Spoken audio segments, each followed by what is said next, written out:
Bonsoir à tous et bienvenue dans votre nouveau numéro du magazine Tac au Tac, votre émission socio-politique et culturelle qui dit tout sur tout, qui reçoit tout le monde et qui laisse parler son invité librement comme j'ai l'habitude de le dire. Vous êtes professeur, élite, homme politique, homme de Dieu, ami de la culture. Venez participer dans Tac au Tac et proposer des solutions pour le développement du pays. Et si vous voulez participer dans cette émission, c'est simple, vous n'avez qu'à appeler sur le numéro qui est affiché au bas de vos écrans. Et ce soir, je reçois pour vous Monsieur Serge Mayamba, vous le connaissez, juriste et député honoraire. Serge Mayamba, bonsoir et bienvenue dans Tac au Tac Magazine. Comment allez-vous?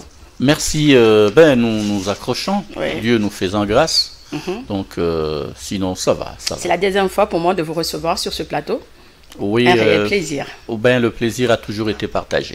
Bien. Serge Mayamba, la rentrée parlementaire a vécu ce mardi 15 septembre au Sénat. Joseph Kabila a siégé.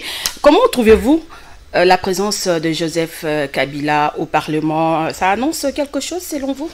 Oui, merci beaucoup. Vous savez, la rentrée parlementaire fait partie des activités normales de tout Parlement qui fonctionnent correctement. Et ainsi que la présence donc conséquente de ses membres. Donc, puisque vous parlez de la présence de Joseph Kabila, je crois que Joseph Kabila, ancien président élu de la République démocratique du Congo, revêt à ce jour la qualité de sénateur. Et en tant que tel, il a l'obligation de participer aux travaux. Il n'a fait que faire ce qu'il devait faire, siéger. C'est de l'ordinaire. Oui. Mais il a quand même été accueilli par la présidente de l'Assemblée nationale, Janine Mabunda, et le président. Ça a été un peu exceptionnel. Est-ce que c'était nécessaire, cet accueil? Puisque vous me... Ou un complexe, peut-être parce que c'est leur autorité morale. Puisque vous me poussez à dire quelque chose là-dessus, qu'il me soit permis de rappeler que le décor qui a été planté hier au Palais du Peuple doit être perçu à deux niveaux. Dans un premier niveau, il faut considérer que la présence du sénateur Joseph Kabila a eu, entre autres, pour objectif, ça c'est lorsqu'on fait certaines analyses, un souci d'affirmation. Il a voulu s'affirmer personnellement au regard de toutes les interrogations qu'il y a eu autour de sa présence et même autour de son avenir. Et j'ai lu en lui également les idées d'une personne qui est venue apporter un soutien à toutes ces institutions qui aujourd'hui font l'objet de beaucoup de discussions dans beaucoup de salons politiques et même au niveau de la population. Un rappel à l'ordre, non? Non, pas rappel à l'ordre, mais moi je crois que, qu'on le veuille ou pas, le Parlement congolais est menacé par une opinion populaire qui estime que ce Parlement ne fait pas bien son travail et qu'il faut nécessairement en arriver à sa dissolution. Et puisque les animateurs... La coalition, je ne vous pas la parole, la coalition FCC-CACH ne se mettent pas d'accord sur plusieurs thèmes quand même. Justement, et surtout comme les animateurs de ces deux chambres sont de sa famille politique, que sa famille politique y a une majorité, je crois que c'est une démarche qui va dans le sens de rassurer les siens, pour dire, ok, je suis avec vous contre vents et marées. Mais en même temps, il y a une autre étape de réflexion qui nous pousse à noter qu'il y a eu beaucoup de couacs en ce qui concerne les dispositions protocolaires. Je reconnais au président Kabila la qualité de sénateur à vie du fait d'avoir été président élu de ce pays, comme le texte le dise, il a été proclamé ainsi. Donc pour ce faire, il est tout à fait normal que d'une certaine manière, qu'on lui accorde une certaine considération par les animateurs des institutions. Mais ce qui était regrettable, c'est que l'on a fait fi de règles protocolaires. D'abord, il est connu que dans l'hémicycle, chaque sénateur dispose d'une place et il est nommément repris. Mais nous avons vu, par exemple, le président honoraire venir se mettre devant à côté de la présidente de l'Assemblée nationale. Et à côté de la présidente, vous aviez le chef du gouvernement, Premier ministre.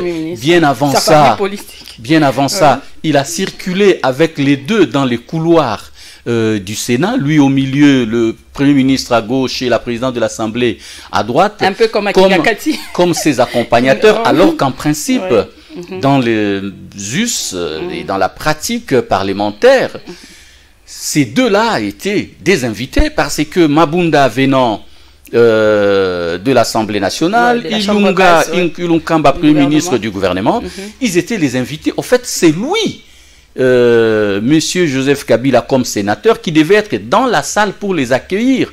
Mais je ne sais pas, ils ont exposé un décor à la FCCN, ce qui est indigeste.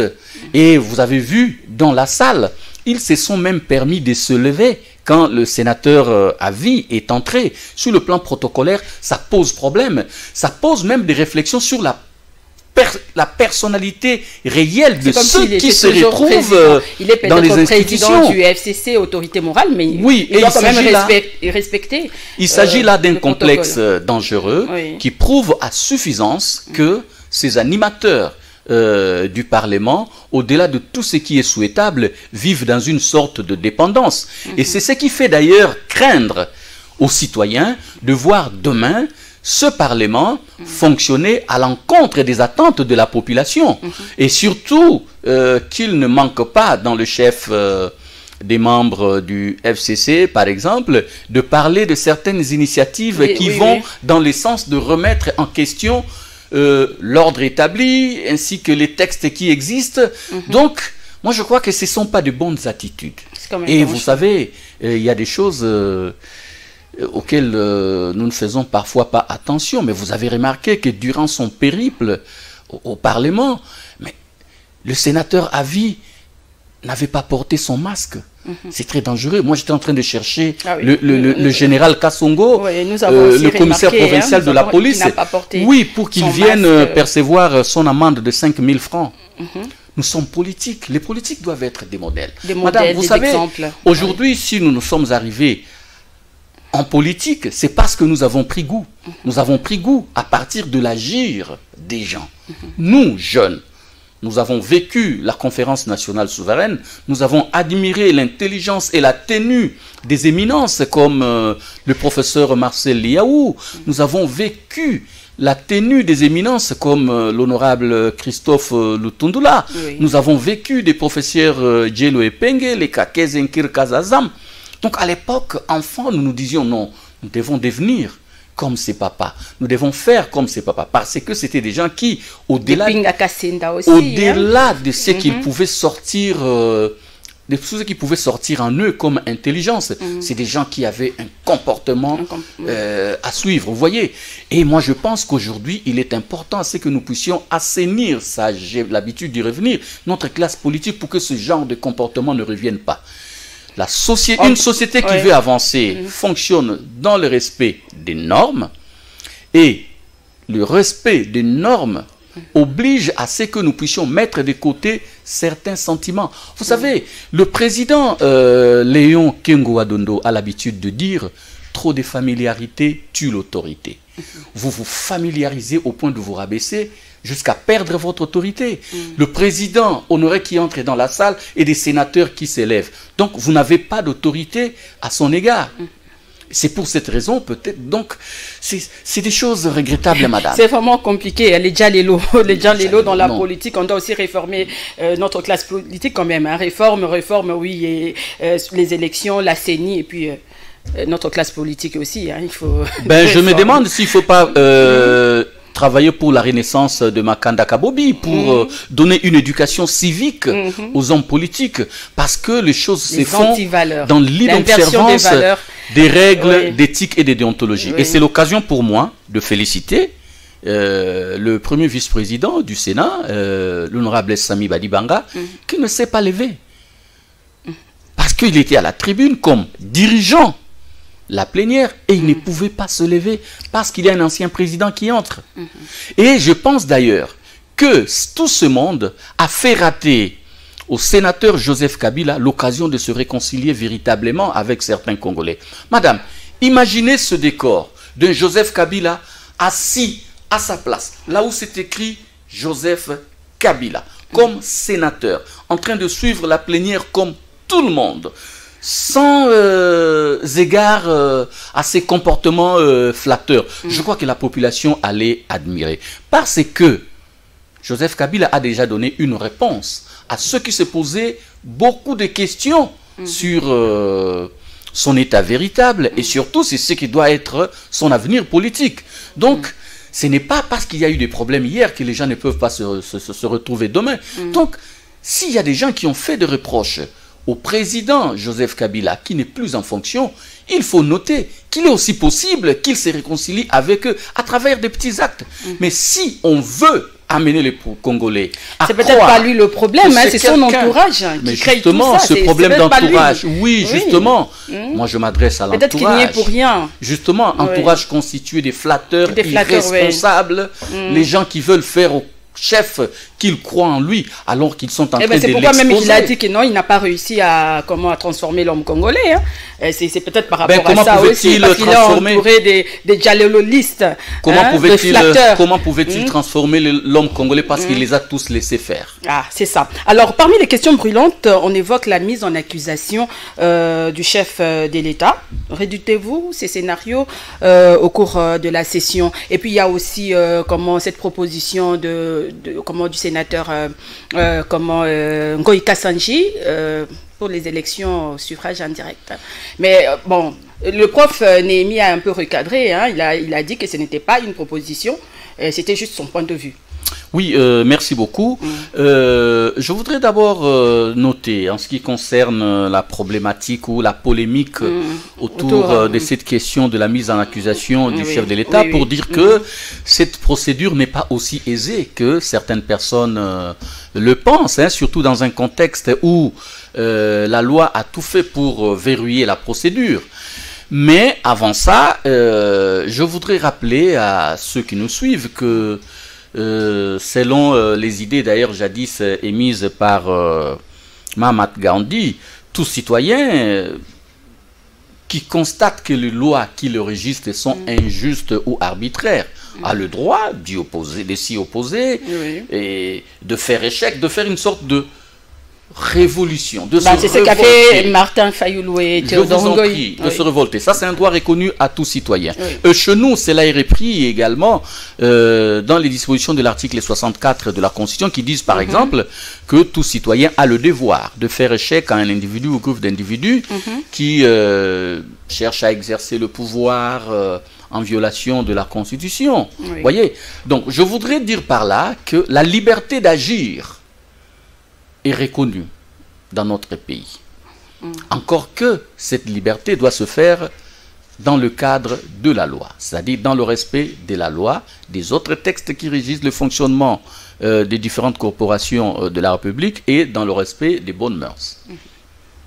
Mais en même temps, je voudrais dire que la procédure de mise en accusation reste butée à une difficulté, c'est que lorsque vous lisez l'article 100 de la loi organique sur la Cour constitutionnelle, vous vous rapportez à l'article 166 de la Constitution, ce droit-là est bien sûr reconnu par voie de plainte ou de dénonciation à faire au procureur général près la Cour constitutionnelle qui, lui, au vu de la plénitude de l'action publique dont il jouit, dispose du droit non seulement de recevoir la plainte ou la dénonciation, mais de réunir tous les éléments, c'est-à-dire d'ouvrir une instruction judiciaire lui permettant d'auditionner toutes les personnes dont la dite audition s'avérerait importante, et c'est après cette procédure qu'il est appelé à saisir le Parlement par voie de requête d'autorisation de poursuite, vous voyez.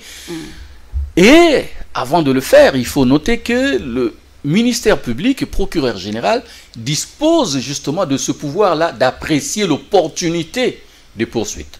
Est-ce que c'est à l'Assemblée nationale? Dans un contexte comme le nôtre, hein, madame, laissez-moi vous dire que je doute fort que cela ne puisse pas aboutir. Et ça, ce n'est pas important parce qu'il s'agit juste d'une procédure classique qui ne pose pas problème.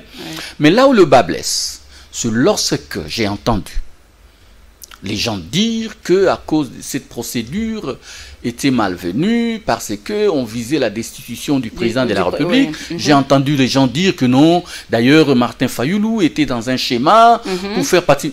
Faire partir le chef de l'État et il sera remplacé par qui? Le président du Sénat. Je me suis abstenu de parler de cette affaire. Il a été traité de tous les noms, Martin Fayoulou. Je me suis abstenu de parler. Oui, je me suis abstenu de parler de cette affaire parce que chez nous avons depuis un temps une difficulté, c'est que lorsque vous faites des analyses qui ne plaisent pas aux gens, ils vous renvoient déjà une appartenance. Mais chacun quand même est libre d'émettre son point de vue. Malheureusement, parce que vous savez, ça même madame, la démocratie. C'est que les gens, c'est que les Congolais doivent savoir. Il faut être tolérant. C'est que pour faire partir le président de la République actuelle, ça ne dépend pas nécessairement d'une action judiciaire. Parce que nous avons déjà une constitution qui a posé les bases du remplacement. Et l'Assemblée nationale n'a pas qualité de destituer Je vous en les prie, présidents madame. de la République. Je vous en prie, madame. Chez nous, la constitution dit, en cas d'incapacité, d'empêchement du président de la République à exercer ses fonctions, c'est le président du Sénat qui exerce la fonction du président de la République jusqu'à l'organisation des élections. Des élections, oui. Mais aujourd'hui, nous avons pour président du Sénat un membre du MCC. Du FCC. Donc appartenant à la famille politique du sénateur Joseph Kabila. Oui. Nous avons pour président de l'Assemblée nationale, Madame Janine Mabunda, la présidente, qui appartient à la même famille. Donc demain, même si naturellement, le président Félix Antoine Tshisekedi arrivait à avoir des problèmes, il y aura un ordre qui ira en faveur d'Alexis Thambwe Mwamba. Et il y a aussi un aspect, c'est que nos deux chambres parlementaires sont majoritairement constituées des membres de la famille politique de Joseph Kabila. Oui. Donc, si la question du remplacement du président Félix Antoine Tshisekedi est présentée à ceux-là, et s'ils pensent qu'il faut maintenir l'ordre kabiliste ou travailler dans le sens d'obtenir le retour de Kabila, ils ne pourront que voter en faveur de cet état des choses. Voyez-vous?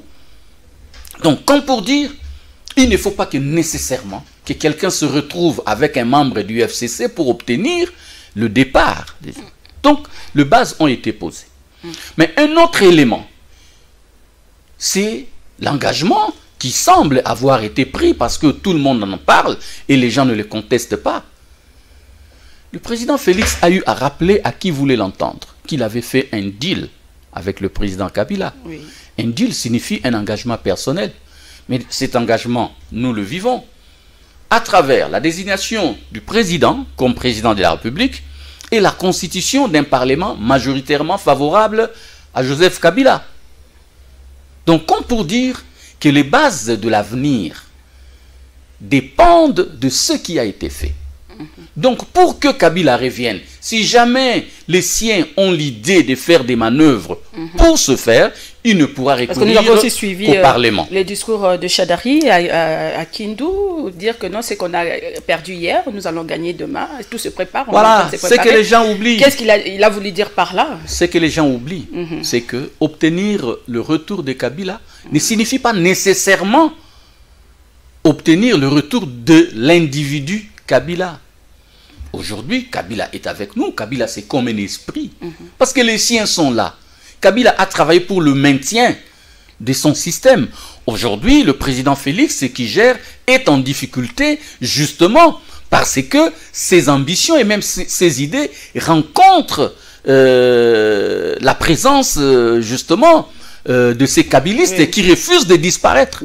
Donc, il existe un ordre déjà posé, lequel ordre est favorable au maintien et au retour de Joseph Kabila. C'est ce qui justifie même le point de vue de Ngoï Kassanji, justement, madame, avoir les élections au suffrage indirect. Justement, c'est pour ce faire que moi j'attire l'attention. Parce qu'ils sont majoritaires. Voilà. Donc, j'attire l'attention de ceux qui soutiennent le président Félix Antoine Tshisekedi sur le fait que les mécanismes constitutionnels et politiques sont clairement posés et établis pour empêcher aux kabylistes de partir. Donc, ils doivent faire attention à ça. Et ils doivent tout faire pour mettre de côté tout sentiment. Éviter d'ailleurs certaines actions qui peuvent constituer une diversion. Quelqu'un peut venir agir, vous dites, bah, il y a une requête, alors que politiquement, il prépare autre chose. Autre chose, c'est ça. Et ça, c'est dans ces sens que vous avez eu, voilà, vous avez eu également ces ballons d'essai.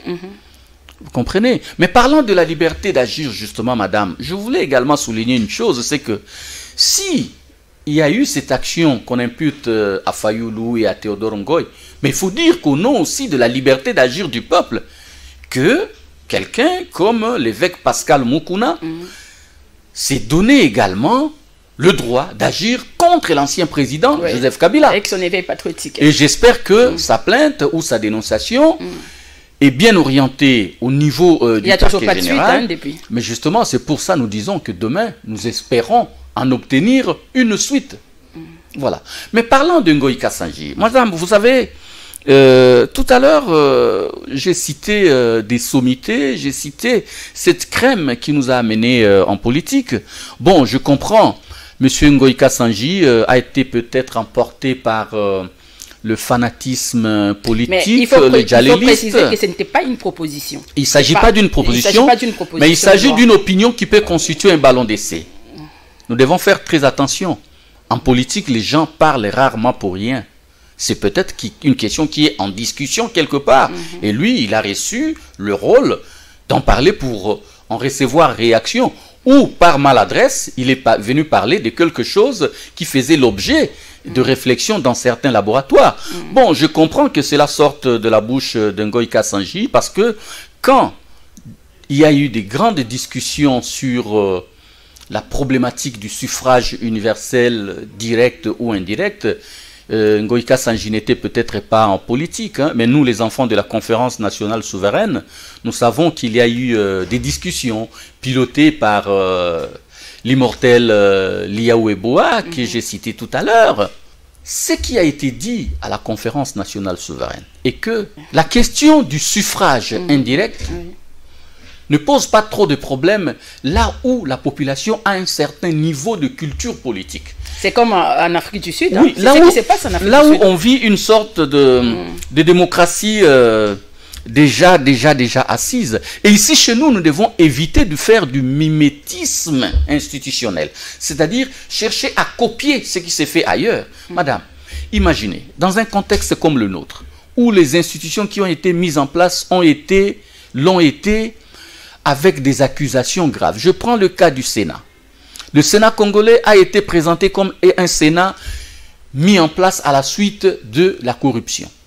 Donc, si on doit ramener l'élection du président de la République au suffrage indirect, ça signifie qu'on imputerait à la population le droit de se prononcer sur le sort d'un candidat et qu'on laisserait cet arbitrage entre les mains de personnes qui sont facilement corruptibles. Oui, c'est ce qui fait polémique en fait. Donc ça signifie que demain, un candidat, au lieu d'avoir un bon projet, au lieu de penser à la population, s'organisera tout simplement pour avoir un peu d'argent, pour donner ceci à un sénateur, cela à un sénateur, pour qu'il soit voté. Donc, moi je pense que penser à l'élection d'un président de la République parlementaire est une très mauvaise chose. Surtout que, pour y arriver, il faudra nécessairement toucher aux dispositions constitutionnelles. Est-ce que nous sommes prêts à toucher à toutes ces dispositions? Je voudrais rappeler à M. Ngoï Kassanji que le suffrage indirect ou direct, comme suffrage, figure parmi les dispositions verrouillées de notre Constitution. Lorsque vous lisez l'article 220 de la Constitution de notre pays, vous y trouvez les matières qui ne peuvent pas faire l'objet de révision. Et parmi les matières, il y a celles relatives au suffrage universel.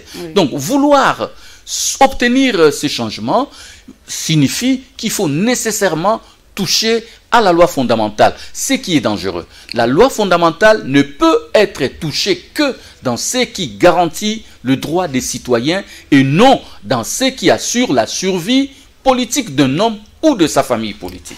Ok, bien. Alors revenons un peu sur la mise en accusation du chef de l'État. On accuse Félix Tshisekedi d'avoir violé la Constitution dans les nominations de hauts magistrats.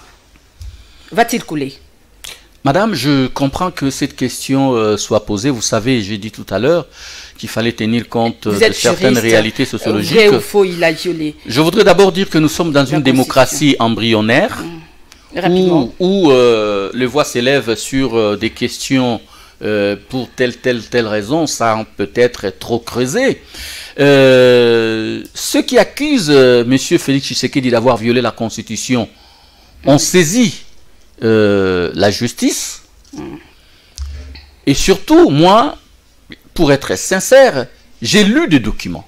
J'ai lu, je vous en prie, on va y arriver. On va y arriver. Parce que nous n'avons plus assez de temps. Oui, madame, on va y arriver.